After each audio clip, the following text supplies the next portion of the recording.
श्री गणेशाय नमः. ओम नमो भगवते वासुदेवाय. नमस्कार. आतापर्यंत आपण पहिले 6 अध्याय श्रीमद भागवत पुराणाचे महात्म्य बघितले. आता प्रथम स्कंदपासून वाचन चालू करते. प्रथम स्कंद, अथ प्रथम अध्याय. शौनक आणि ऋषींचा सुतांना प्रश्न. या विश्वाचा जन्म परमात्म्यापासून होतो. हे विश्व त्याच्याच आधारावर चालते आणि त्याच्यातच नाहीसे होते. सर्व पदार्थातील त्याच्या अस्तित्वावरून तो विश्वाचे उत्पादन कारण आहे हे सिद्ध होते. तर या सर्वाहून तो वेगळा व्यतिरेक असल्यामुळे तोच निमित्त कारण आहे याचा निश्चय होतो. कारण तो सर्व काही जाणणारा व स्वयंप्रकाश आहे. त्यानेच ज्ञानी ऋषींनाही अनाकलनीय वेद सृष्टी निर्मात्या विधात्याला केवळ संकल्पाने दिले. त्याने सत्व गुणरूप तेज, रजोगुणमय जल आणि तमोगुणात्मक पृथ्वी स्वतःपासून निर्माण केली असे तैत्तिरीय श्रुती सांगते. तोच त्यांचे उपादान कारण असल्याने ती भूते सत्य वाटतात. तरीही तो अद्वैतदृष्ट्या मायाजनिक भ्रम होय. जसे सूर्यप्रकाशावर मृग, जळ, पाण्यावर काच रूप माती किंवा काचरूप मातीवर पाणी वास्तविक नसूनही अधिष्ठान सत्तेमुळे सत्य वाटते, तसेच परमात्मा सत्तेमुळे विश्व सत्य वाटते. या ठिकाणी त्रिसर्ग म्हणजेच सत्व रजतम हे 3 गुण किंवा पंचभूते, इंद्रिये व त्यांची अधिष्ठात्री देवता यांची निर्मिती घेता येईल. असे असूनही स्वतःच्या तेजाने जो अनन्य भक्तांच्या मनातील मायेचा अंधार पूर्णपणे नाहीसा करतो, त्या एकमेव द्वितीय परमसत्य परमात्म्याचे माया निरासासाठी आम्ही ध्यान करतो. महामुनी व्यास निर्मित या श्रीमद भागवत पुराणात मोक्षापर्यंत कोणतीही कामना नसलेल्या परमधर्माचे निरूपण केले आहे. यात शुद्ध अंतःकरण असणाऱ्या सत्पुरुषांनी जाणण्याजोग्या मूळ परमात्म्याचे निरूपण केले आहे. ते आदिभौतिक, आदिदैविक आणि आध्यात्मिक अशा तिन्ही तापांना मुळापासून नाहीसे करणारे असून परम कल्याण करणारे आहेत. ज्यावेळी पुण्यवान पुरुष या शास्त्राच्या श्रवणाची इच्छा करतात, त्यावेळी भगवंत विनाविलंब त्यांच्या हृदयात स्थिर होतात. तर मग याखेरीज दुसरे साधन किंवा शास्त्र यांची काय गरज आहे?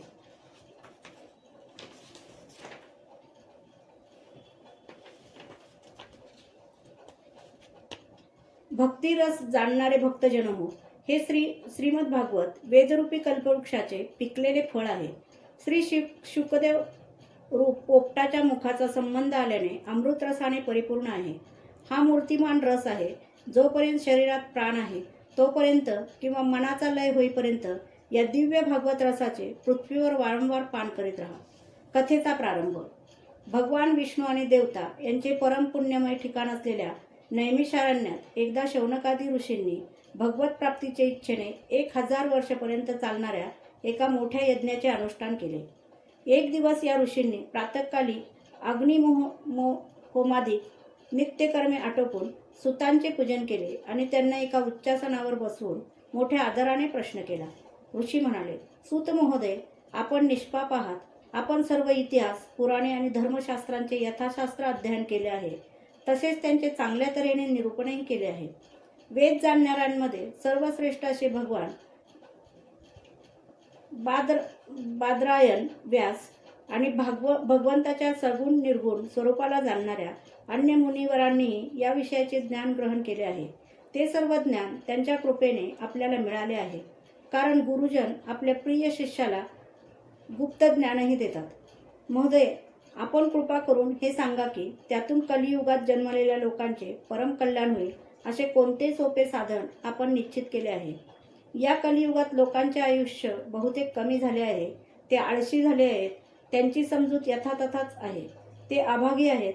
शिवाय ते अनेक प्रकारच्या विघ्नांनी घेरलेले आहेत. अनेक कर्मांचे वर्णन असलेली जाणण्यासारखी विभागवार शास्त्रे पुष्कळ आहेत. म्हणून हे साधो, आपण आपल्या बुद्धीने त्यांचे सार काढून आम्हा श्रद्धाळू लोकांना ते सांगा. त्यामुळे आमचे अंतःकरण निश्चिंत होईल. सूत महोदय, आपले कल्याण असो. यदुवंशीयांचे रक्षक भगवान श्रीकृष्ण यांनी वसुदेव देवकीपासून कशासाठी जन्म घेतला ते आपण जाणताच. आम्ही ते ऐकू इच्छितो. आपण कृपा करून त्याचे वर्णन करा. कारण भगवंताचा अवतार जीवांच्या पालनासाठी आणि समृद्धीसाठी होत असतो. हा जीव जन्ममृत्यूच्या घोर सापळ्यात अडकला आहे. या स्थितीतही जर त्याने कधी भगवंताच्या नामाचा उच्चार केला तर तो त्या क्षणी मुक्त होतो, कारण स्वतः भय भगवंतांना भीते. भगवंतांना शरण गेल्यामुळे परम शांत झालेले मुनिजन केवळ स्पर्शानेही जीवांना ताबडतोब पवित्र करतात. त्याऐवजी गंगाजल पुष्कळ दिवस सेवन केल्यानंतरच मग कोठे पवित्र करते. असे पुण्यात्मे भक्त ज्यांच्या लीलांचे गुणगान करतात, त्या भगवंताचे कलियुगाचे दोष हरण करणारे पवित्र यश, ज्याला आत्मशुद्धीची इच्छा आहे, असा कोणता मनुष्य श्रवण करणार नाही. ते आपल्या लीलांनीच अवतार धारण करतात. नारदादी महात्म्या पुरुषांनी त्यांच्या औदार्यपूर्ण कर्माचे वर्णन केले आहे. आम्हा श्रद्धाळूंसाठी आपण त्याचे वर्णन करावे. अहो बुद्धिमान सुत, सर्व समर्थ प्रभू आपल्या योगमायेने स्वच्छंद रीतीने लीला करतात. आपण त्या श्रीहरींच्या मंगलमय अवतारांचे आता वर्णन करा. रसज्ञ श्रोत्यांना पावला पावला गणेश भगवंतांच्या लीलांमधून नवनवीन रसांचा अनुभव येत असल्याने ते ऐकून आमची कधीच तृप्ती होत नाही. भगवान श्रीकृष्णांनी गुप्त राहून मनुष्य रूपाने बलरामासहित असे काही पराक्रमही केले की जे सामान्य मनुष्य करू शकणार नाही. कलियुग आले आहे असे जाणून या वैष्णव क्षेत्रात आम्ही दीर्घकाळ चालणाऱ्या सत्राचा संकल्प करून बसलो आहे. त्यामुळे श्रीहरींची कथा ऐकण्यासाठी आम्हाला पुष्कळ वेळ आहे. हे कलियुग अंतःकरणातील पवित्रता आणि शक्तीचा नाश करणारे आहे. यातून पार होणे कठीण आहे. ज्याप्रमाणे समुद्र पार करणाऱ्याला नावाडी मिळावा, त्याप्रमाणे कलियुगातून पार पडण्याची इच्छा करणाऱ्याला आम्हाला ब्रह्मदेवाने आपली भेट घडवून दिली आहे. धर्मरक्षक ब्राह्मण भक्त असे योगेश्वर भगवान श्रीकृष्ण आता स्वधामाला गेल्यानंतर धर्म कोणा शरण गेला हे आपण सांगावे. अध्याय पहिला समाप्त. अथ द्वितीय अध्याय. भगवत कथा आणि भगवत भक्तीचे महात्म्य. श्री व्यास म्हणतात, शौनकादी ब्रह्मवादी ऋषींचा हा प्रश्न ऐकून हर्षनाथचे सुपुत्र उग्रश्रवा यांना फार आनंद झाला. त्यांनी ऋषींच्या या मंगलमय प्रश्नाचे अभिनंदन करून सांगण्यास सुरुवात केली. सूत म्हणाले, कोणतेही लौकिक वैदिक कर्म कर्तव्य नसलेल्या आणि संन्यास घेण्यासाठी एकटाच निघालेल्या ज्यांना पाहून वडील व्यास विरहाने व्याकुळ होऊन हे पुत्र म्हणून बोलावू लागले. तेव्हा शुकरूप झाल्यामुळे वृक्षांनीच ओ दिली. याप्रमाणे सर्वांच्या हृदयात विराजमान झालेल्या श्री शुकमुनींना मी नमस्कार करतो. अत्यंत प्रभावी सर्व वेदांचे सार असलेले संसाररूप अंधारातून बाहेर पडू इच्छिणाऱ्यांना आध्यात्मिक प्रकाश देणारे अद्वितीय रहस्यमय श्रीमद भागवत पुराण संसारी लोकांची दया येऊन त्यांच्या उद्धारासाठी ज्यांनी सांगितले त्या मुनींचे गुरु असणाऱ्या व्यासपुत्र श्री शुक्राचार्यांना मी शरण जातो. पुरुष श्रेष्ठ नरनारायण ऋषींना, सरस्वती देवीला आणि श्री व्यासदेवांना नमस्कार करून या श्रीमद भागवताचे पठण करावे. ऋषीवर्य हो, संपूर्ण विश्वाच्या कल्याणासाठी आपण हा सुंदर प्रश्न विचारला आहे. कारण हा प्रश्न श्रीकृष्णांच्या संबंधात आहे. त्यामुळे अंतःकरण चांगल्या प्रकारे प्रसन्न होते. ज्यामुळे भगवान श्रीकृष्णांच्या ठिकाणी अंतःकरण प्रसन्न करणारी निष्काम व अखंड भक्ती उत्पन्न होते. तोच मनुष्याचा सर्वश्रेष्ठ धर्म आहे. भगवान श्रीकृष्णांच्या ठायी भक्ती निर्माण होताच तत्काळ निष्काम ज्ञान व वैराग्याचा आविर्भाव होतो. धर्माचे योग्य तऱ्हेने पालन केल्यानंतरही जर मनुष्याच्या हृदयात भगवंतांच्या कथाविषयी प्रेम निर्माण होत नसेल तर ते धर्म पालन म्हणजे केवळ श्रमच होत. धर्माचे फळ मोक्ष. धनप्राप्तीत धर्माची सार्थकता नाही. धन धर्मासाठीच आहे. भोगविलास हे धनाचे फळ मानलेले नाही. भोगविलासांचे फळ इंद्रिय तृप्ती नव्हे, तर त्याचा हेतू केवळ जीवन निर्वाह आहे. जीवनाचे फळ म्हणजे तत्व जिज्ञासा. कर्मे करून स्वर्गप्राप्ती हे नव्हे. तत्ववेत्ते लोक ज्ञाता जाणणारा आणि ज्ञेय जे जाणावयाचे ते या भेदांनी रहित अद्वितीय अशा ज्ञानालाच तत्व मानतात. त्यालाच कोणी ब्रह्म, कोणी परमात्मा, तर कोणी भगवान असे म्हणतात. श्रद्धाळू मुनी भागवत श्रवणाने प्राप्त झालेल्या ज्ञान वैराग्ययुक्त भक्तीने आपल्या हृदयात या परमात्म्याचा अनुभव घेतात. हे ऋषींनो, म्हणूनच मनुष्याने आपापल्या वर्ण आणि आश्रमानुसार उत्तम रीतीने जे धर्माचरण केले असेल त्याची पूर्ण सिद्धी म्हणजे भगवंताची प्रसन्नता होईल. म्हणूनच एकाग्र चित्ताने भक्तवत्सल भगवंताचेच निरंतर श्रवण, कीर्तन, ध्यास आणि पूजन केले पाहिजे. विवेकी पुरुष ज्या भगवंताच्या चिंतनरूपी तलवारीने कर्मबंधनाची गाठ तोडून टाकतात, त्या भगवंताच्या लीला कथांवर कोणता मनुष्य प्रेम करणार नाही? हे ऋषींनो, पवित्र तीर्थांची यात्रा केल्याने आणि महापुरुषांची सेवा केल्याने श्रद्धापूर्वक श्रवण करणाऱ्याला भगवत कथेत रुची उत्पन्न होते. भगवान श्रीकृष्णांच्या यशाचे श्रवण आणि कीर्तन दोन्ही पवित्र करणारे आहेत. संतांचे सुहृदय भगवान आपली कथा ऐकणाऱ्यांच्या हृदयात येऊन स्थिर होतात आणि त्यांच्या अशुभ वासना नष्ट करतात. श्रीमद भागवत किंवा भगवत भक्तांच्या निरंतर सहवासाने जेव्हा पुष्कळशा अशुभ वासना नष्ट होतात, तेव्हा पवित्र कीर्ती भगवान श्रीकृष्णांच्या ठिकाणी चिरस्थायी प्रेम निर्माण होते. तेव्हा काम आणि लोभासारखे रजोगुण आणि तमोगुणाचे भाव नाहीसे होतात आणि चित्त यांनी रहित होऊन सत्वगुणांमध्ये स्थिर तसेच निर्मळ होते. या प्रकारे भगवंताची भक्ती केल्याने जेव्हा सर्व आसक्ती नाहीशा होऊन हृदय आनंदाने भरून जाते, तेव्हा भगवत तत्वाचा अनुभव येऊ लागतो. हृदयात आत्मस्वरूप भगवंताचा साक्षात्कार होतात. हृदयातील अज्ञानाच्या बेड्या तुटून पडतात, सर्व संशय नाहीसे होतात आणि कर्मबंधन क्षीण होते. म्हणूनच बुद्धिमान लोक नेहमी मोठ्या आनंदाने भगवान श्रीकृष्णांची भक्ती करतात आणि त्यांना आत्मानंदाची प्राप्ती होते. प्रकृतीच्या सत्व, रज आणि तम या 3 गुणांचा स्वीकार करूनच विश्वाची स्थिती, उत्पत्ती आणि प्रलय करण्यासाठी एका अद्वितीय परमात्म्याने विष्णू, ब्रह्मा आणि रुद्र ही 3 नावे धारण केली आहेत. परंतु मनुष्याचे परम कल्याण सत्वगुणाचा स्वीकार करणाऱ्या श्रीहरीपासूनच होते. जसे पृथ्वीपासून उत्पन्न झालेल्या लाकडापेक्षा धूर आणि त्याहीपेक्षा अग्निश्रेष्ठ आहे, कारण वेदोक्त यज्ञ यागांद्वारा अग्नी सद्गती देणार आहे. त्याप्रमाणे तमोगुणापेक्षा रजोगुण श्रेष्ठ आहे आणि त्यापेक्षाही सत्वगुण श्रेष्ठ आहे, कारण तोच ब्रह्मदर्शन करून देणारा आहे. प्राचीन काळी महात्मे आपल्या कल्याणासाठी विशुद्ध सत्वमय भगवान विष्णूंचीच आराधना करीत असत. आताही जे लोक त्या महात्म्याचे अनुकरण करतात, त्यांना तसेच कल्याण होते. जे लोक हा संसार सागर पार करू इच्छितात, ते कोणाचे दोष पाहत नसले तरी अघोरी अशा तमोगुणी आणि रजोगुणी भैरवादी भूतपतींची उपासना न करता सत्वगुणी भगवान विष्णू आणि त्यांचे अंशावतार यांचेच भजन करतात. परंतु ज्यांचा स्वभाव रजोगुणी अगर तमोगुणी आहे, ते धन, ऐश्वर, पुत्र, पौत्र इत्यादींच्या अभिलाषेने पितर, भूत आणि प्रजापती यांची उपासना करतात. कारण अशा लोकांचा स्वभाव त्यांच्याशी मिळता जुळता असतो. वेदांचे तात्पर्य श्रीकृष्ण हेच आहे. यज्ञांचा उद्देशही श्रीकृष्ण प्राप्ती हाच आहे. योग श्रीकृष्णांसाठीच केला जातो आणि सर्व कर्माची समाप्ती श्रीकृष्णांमध्येच आहे. ज्ञानाने ब्रह्मस्वरूप श्रीकृष्णांचीच प्राप्ती होते. तप श्रीकृष्णांच्या प्रसन्नतेसाठीच केले जाते. धर्माचे अनुष्ठान श्रीकृष्णांकरताच केले जाते आणि अंतिम गती श्रीकृष्णच आहेत. जरी भगवान श्रीकृष्ण प्रकृती आणि तिचे गुण यांच्याही पलीकडे आहेत, तरी सुद्धा त्यांनी जी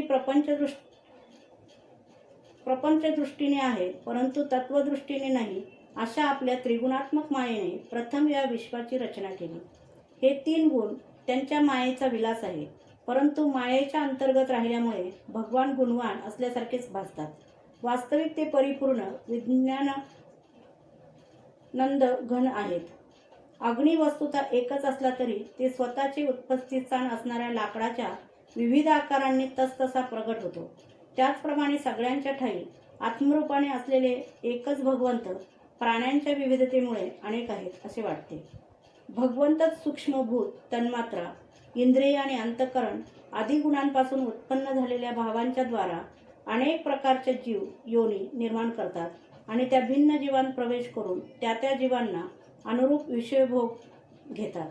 तेच संपूर्ण लोकांची रचना करतात आणि देवता, पशुपक्षी, मनुष्य इत्यादी योनीत लीलावतार धारण करून सत्वगुणांच्या द्वारे जीवांचे पालन पोषण करतात.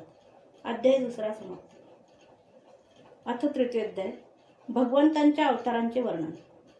सूत म्हणतात, सृष्टीच्या प्रारंभी भगवंतांना लोकनिर्मितीची इच्छा उत्पन्न झाली, तेव्हा त्यांनी महतत्व आदींपासून 10 इंद्रिये, पंचमहाभूते आणि 1 मन अशा 16 कलांनी युक्त पुरुष रूप ग्रहण केले. पाण्या पहुडून योगनिद्रा घेत असताना त्यांच्या नाभी सरोवरातून प्रगट झालेल्या कमलापासून प्रजापतीचे अधिपती ब्रह्मदेव उत्पन्न झाले. भगवंताच्या त्या विराट रूपाच्या अंगप्रत्यंगातच सर्व लोकांची कल्पना केली गेली आहे. ते विराट रूप भगवंताचे विशुद्ध असे सत्वमय श्रेष्ठ रूप आहे. योगी दिव्य दृष्टीने भगवंताच्या त्या रूपाचे दर्शन करतात. भगवंताच्या त्या रूपाला हजारो पाय, जांघा, हात आणि मुखे असल्याने ते अत्यंत विलक्षण आहे. त्यालाच हजारो डोकी, कान, डोळे, नाके तसेच हजारो मुकुट असून ते वस्त्रे आणि कुंडले इत्यादी अलंकारांनी शोभून दिसते. भगवंताचे हे पुरुष रूप, ज्याला नारायण म्हणतात, अनेक अवतारांचे उगमस्थान आहे. यातूनच सर्व अवतार प्रगट होतात. या रूपाच्या लहानातील लहान अंशापासून देवता, पशुपक्षी आणि मनुष्यादी योनींची उत्पत्ती होते. त्याच प्रभूंनी पहिल्या कौमार सर्गात सनक, सनंदन, सनातन, सनंतकुमार या 4 ब्राह्मणांच्या रूपाने अवतार ग्रहण करून अत्यंत कठीण अशा ब्रह्मचर्याचे पालन केले. समस्त यज्ञांचे स्वामी असलेल्या या भगवंतांनीच दुसऱ्या वेळी या सृष्टीच्या कल्याणाकरता रसातळात गेलेल्या पृथ्वीला बाहेर काढण्यासाठी वराह रूप धारण केले. ऋषी सर्गात देवर्षी नारदांच्या रूपाने 3रा अवतार घेतला आणि सात्व तंत्राचा नारद पांचरात्राचा उपदेश केला.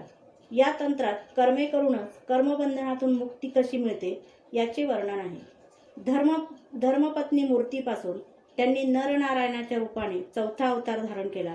या अवतारात त्यांनी ऋषी होऊन मन आणि इंद्रियांचा संयम करून उग्र तपश्चर्या केली.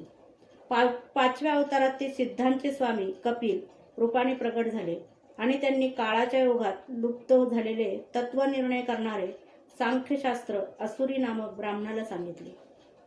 अनुसयेने वर मागितल्यावरून 6व्या अवतारात ते अत्रिपुत्र दत्तात्रय झाले. या अवतारात त्यांनी अलर्क, प्रल्हाद आदींना ब्रह्मज्ञानाचा उपदेश केला. 7व्या वेळेला रुची प्रजापतीच्या आकुती नामक पत्नीपासून यज्ञरूपाने अवतार धारण केला आणि आपले पुत्र याम इत्यादी देवांच्या सह स्वयंभू मन्वंतराचे संरक्षण केले. भगवंताच्या ऋषभदेवाच्या रूपाने नाभिराजाची पत्नी मेरुदेवीपासून 8वा अवतार धारण केला. या रूपाने सर्व आश्रमाच्या लोकांना वंदनीय असणारा परमहंस मार्ग दाखवला. हे ऋषींनी प्रार्थना केल्यावरून 9व्या वेळी ते पृथ्वीराजाच्या रूपाने अवतीर्ण झाले. या अवतारात त्यांनी पृथ्वीतून सर्व औषधी उत्पन्न केल्या. त्यामुळेच हा अवतार सर्वांनाच अतिशय कल्याणकारी ठरला. चाक्षुष मन्वंतराच्या शेवटी जेव्हा त्रैलोक्य समुद्रात बुडू लागले होते तेव्हा त्यांनी मत्स्य रूपाने 10वा अवतार घेतला आणि पृथ्वीरूपी नौकेत बसून वैवस्वत मनूचे रक्षण केले. देवता आणि दैत्य समुद्रमंथन करीत असताना 11व्या अवतारात भगवंतांनी कासव रूपाने मंदराचल पर्वताला आपल्या पाठीचा आधार दिला. धन्वंतरीच्या रूपात 12 अवतार धारण करून अमृत घेऊन समुद्रातून ते प्रगट झाले आणि 13 अवतार मोहिनी रूपाने धारण करून दैत्यांना मोहित करून देवांना अमृत पाजले. 14व्या अवतारात त्यांनी नरसिंह रूप धारण केले आणि अत्यंत बलाढ्य अशी दैत्यराज हिरण्यकश्यपूची छाती आपल्या नखांनी अशी फाडली जसा चटई विणणारा गवताची काडी मधूनच चिरतो. 15व्या वेळी वामन रूप धारण करून भगवंत बळीच्या यज्ञात आले. त्रैलोक्य मिळवण्यासाठी केवळ 3 पावले ठेवण्याइतकी जमीन त्यांनी मागितली. 16वा परशुराम अवतारात राजे लोक ब्राह्मणांचा द्रोह करणारे झाले आहेत असे पाहून क्रोधाने त्यांनी 21 वेळा पृथ्वी निक्षत्रिय केली. यानंतर 17व्या अवतारात पराशर ऋषींपासून सत्यवतीच्या ठिकाणी व्यासरूपाने भगवंत अवतीर्ण झाले. लोकांची जाण आणि ग्रहणशक्ती कमी झाल्याचे पाहून त्यांनी वेदरूपी वृक्षांच्या अनेक शाखा विभाग तयार केले. देवतांचे कार्य करण्याच्या इच्छेने 18व्या वेळी राजाच्या रूपाने रामावतार धारण करून सेतुबंधन, रावणवध अशा शौर्याच्या अनेक लीला केल्या. 19व्या आणि 20व्या अवतारात त्यांनी यदुवंशात बलराम आणि श्रीकृष्ण या नावांनी प्रगट होऊन पृथ्वीवरील दुष्टांचा भार कमी केला. यानंतर कलियुग आल्यावर देवतांचा द्वेष करणाऱ्या दैत्यांना मोहित करण्यासाठी मगध देशात बिहार अजनाच्या रूपाने त्यांचा बुद्धावतार होईल. यापुढे जेव्हा कलियुग समाप्त होण्याचा काळ येईल आणि राजे लोक लुटारूसारखे बनतील तेव्हा जगाचे रक्षण करण्यासाठी भगवान विष्णू यश नावाच्या ब्राह्मणाच्या घरी कल्की रूपाने अवतार घेतील. हे ऋषींनो, एखाद्या न आटणाऱ्या सरोवरातून जसे असंख्य छोटे छोटे प्रवाह निघतात, त्याचप्रमाणे सत्व निधी भगवान श्रीहरींचे असंख्य अवतार होतात. ऋषी, मनु, देव, प्रजापती, मनुपुत्र आणि असेच जितके महान शक्तिशाली आहेत ते सर्व भगवंताचेच अंश आहेत. हे सर्व भगवंताचे अंशावतार किंवा कलावतार आहेत. परंतु श्रीकृष्ण स्वतः भगवंत आहेत. जेव्हा प्रजा दैत्यांच्या अत्याचारांनी व्याकुळ होते तेव्हा युगायुगात अनेक रूपे धारण करून भगवंत प्रजेचे रक्षण करतात. भगवंताच्या दिव्य जन्मांची ही रहस्यमय कथा जो मनुष्य एकाग्र चित्ताने सायंकाळी किंवा प्रातःकाळी भक्तीने पठण करतो तो सर्व दुःखांपासून मुक्त होतो. निराकार चिन्मय भगवंताचे जे हे स्थूल जगदाकार रूप आहे ते त्यांच्याच मायेच्या महत्वादी गुणांनी भगवंतावर कल्पिले आहे. जसा अल्पबुद्धी माणूस ढगांच्या आकाशावर आणि धुळीच्या वायूवर आरोप करतो, त्याचप्रमाणे अविवेकी पुरुष साक्षी असलेल्या आत्म्यावर दृश्य जगताचा आरोप करतो. या स्थूल रूपाच्या पलीकडे भगवंताचे एक सूक्ष्म अव्यक्त रूप आहे, ज्याला स्थूलासारखा आकार नाही, जे पाहता किंवा ऐकता येत नाही. तेच त्याचे सूक्ष्म शरीर आहे. त्यात आत्म्याचा प्रवेश झाला की त्याला जीव असे म्हणतात व त्याचाच वारंवार जन्म होतो. अविद्येमुळेच आत्म्यावर या सूक्ष्म आणि स्थूल शरीराचा आरोप केला जातो. ज्यावेळी आत्मस्वरूपाच्या ज्ञानामुळे हा आरोप नाहीसा होतो त्याचवेळी ब्रह्माचा साक्षात्कार होतो. तत्वज्ञानी लोक हे जाणतात की ज्यावेळी परमेश्वराची बुद्धिरूपी माया नाहीसी होते त्याचवेळी जीव परमानंदमय होतो आणि आपल्या स्वरूपात स्थिर होतो. वास्तविक ज्यांना जन्मकर्म नाही त्या हृदयेश्वर भगवंताच्या मायाश्रित जन्मकर्माचे तत्वज्ञानी लोक याच प्रकारे वर्णन करतात. कारण भगवंताचे जन्मकर्म वेदांचे गोपनीय असे रहस्य आहे. भगवंताच्या लीला निश्चित कार्य करणारी आहे. ते लीलेनेच या सृष्टीची उत्पत्ती, पालन आणि संहार करतात, परंतु यात आसक्त होत नाहीत. प्राण्यांच्या अंतःकरणात गुप्तपणे राहून ज्ञानेंद्रिय आणि मनाचे नियंत्रण करून त्या विषयांना ग्रहणही करतात, परंतु ते स्वतंत्र असल्याने त्यापासून अलिप्त राहतात.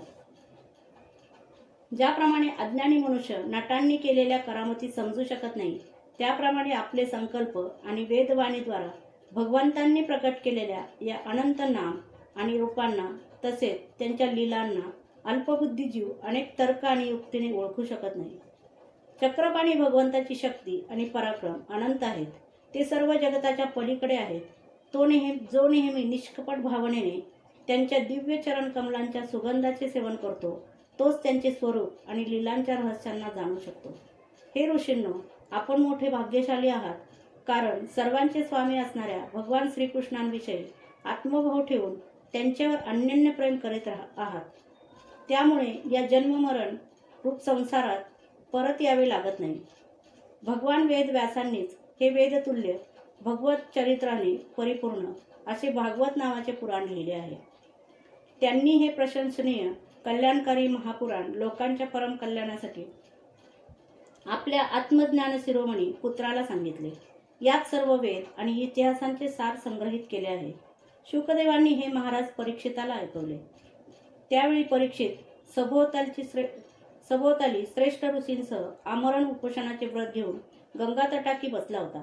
भगवान श्रीकृष्ण जेव्हा धर्म, ज्ञान इत्यादींसह आपल्या परमधामाला गेले तेव्हा या कलियुगातील जे लोक अज्ञानरूपी अंधकाराने अंध झाले त्यांच्यासाठी हा पुराणरूपी सूर्य उगवला. हे ऋषींनो, जेव्हा महातेजस्वी श्रीशुक तेथे या पुराणाची कथा सांगत होते तेव्हा मी तेथे बसलो होतो. तेथे मी त्यांच्या कृपापूर्ण संमतीने अध्ययन केले. माझे जसे अध्ययन झाले आणि माझ्या बुद्धीने ते तितके ग्रहण केले त्यानुसार मी आपणास सांगेन. अध्याय 3 समाप्त.